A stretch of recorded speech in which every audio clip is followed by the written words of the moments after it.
assume that the difference between Sunday and Tuesday is only a couple of days, but do the extra days help you? Yeah, we'll get an extra day skate. Lets us accomplish both things.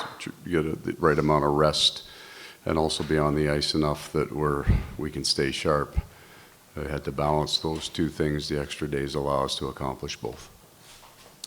Coach, over the last 2 seasons, you guys have had a really good road playoff game, especially 2 years ago when you started on the road pretty much every series. Yeah. Just starting on the road now, just what do you like about your team's road playoff game? And since there's not really a travel element, just is it almost nice to start on the road and kind of get into that element?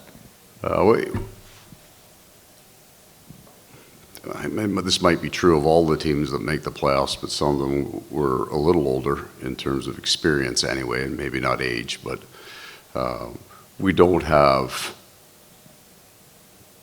I don't think we had the same challenges this year that we had 2 years ago in terms of our matchup, right? Anton was 21 years old. And now if Anton Lundell's out against the other team's best, we have a pretty high expectation of what they can accomplish. So there's a level of depth here that's kind of improved each year, which takes the major component, the technical component of the game is the matchup game. So we think we're okay there. And then a couple of playoff years, the intensity of the road environment is something that you've had to deal with. So you have some experience there. You understand that it will feel like at times you're under siege when you're not everything that goes toward your net is reacted by, and it brings an energy from the home crowd. That's the emotional advantage that the home team gets. We get it here. But we've got enough experience now. It's still a factor. It's still something we have to deal with, but we've had experience dealing with that. You had a couple guys out today, some of your fourth line guys. Anything, Yeah. any problems there? All of it scheduled. So anybody that's dealing with something, we pushed some of them hard on the ice yesterday, and they wouldn't skate today. So we will have a pretty close to a full boat tomorrow. I wanted to ask you this. Jeff Skinner's played over 1,000 NHL games. You had him early on.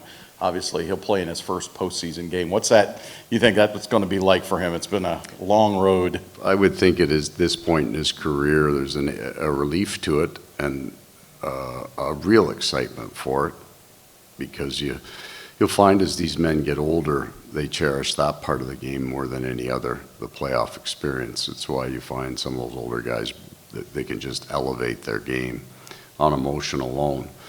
So it's cherished more, certainly. I think probably Jay Bolmeister was the player prior to this and won. So it's a great experience for those guys, great experience for everybody, but if you've had to wait for anything, you cherish it more. I think Oli was up there too. Yeah. Paul, with Seth and Brad, just now that they've been here for a while since trade deadline, just how have you seen them fit into the room, and how you see them as you guys move in the playoffs, just what they've been able to bring to you guys so far? They move around the room like they've been here for 5 years. Part of it is I think our room is built like that, very accepting. You got a lot of guys in our room that are very secure in their game and their position. When a new guy comes in, the first thought is that guy taking my job? It's, hey, that guy just made us better, so it brings in excitement. They've been around an NHL room their whole lives, so they can slide into their spot and know how to move around the room. It's been great. I mean, Tampa's a pretty speed-based team, and I mean, how much of a challenge is it going to be to deal with that without Aaron in the lineup, and how important is it to kind of get through that matchup for the first 2 games? Really important for us. Aaron would have the most experience that we have on the blue line. He and Gustav playing against that speed component, whether it's Edmonton or even Carolina, when we played them, the teams. I mean, the Rangers last year play with a real speed-based game. It will be a challenge, and we just going to be real sure that we don't turn this game into a one-on-one game with that speed. That we will get stretched out with the style of play they have in their offensive game, but we just don't want to be in a one-on-one position too often. Obviously, Tampa's been a very successful franchise for a while now. Is there anything that they do come playoff time, maybe that is consistent across the years, that they're, whether it's a mentality thing, a style of play, is there anything they do consistently kind of every year that gets them to this level? The good teams the consistently good teams have a talent base to start. There's nobody making the playoffs or winning championships at the end that are Cinderella stories, right? That it only happens once, or they get lucky, or you get on a heater. There's a reason why they are always considered to be a favorite, because that base is there. And then as they age, it goes back to the idea of Jeff Skinner. This is the best time of year. This is the time of year. So they get, I would imagine, I mean, we dealt with it maybe at times a little bit, the motivation of a game 43, when you know you have a good team, you know you're going to be playing. They were successful enough, like us, to finish in the top 3 in any division. You've had a pretty darn good year. So they've worked hard enough and competed hard enough during the year, but they will be able to find another gear. In basketball, we talk all the time about home court and why that matters. Yeah. Why does that not correlate? Why does home I don't ice know. not matter so much? I don't know. I've heard the stats and the talk. I don't know the sport well enough to understand why it matters so much.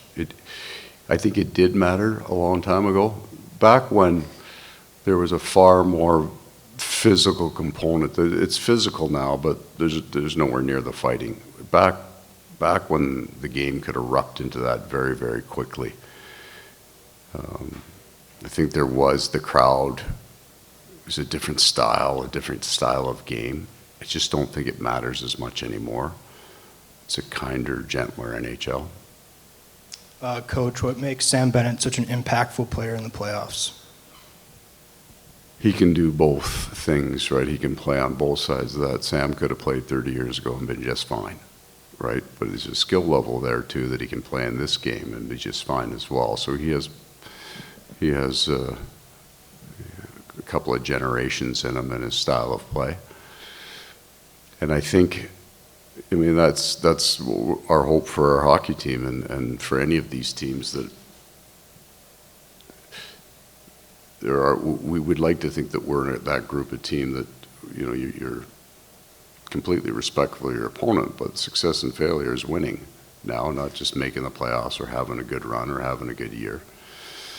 That these guys like Sam can dial their game up to understand exactly how hard that is, right? To survive 4 rounds is a learning experience, and Sam can play that game. Thank you. Oh, that was hot.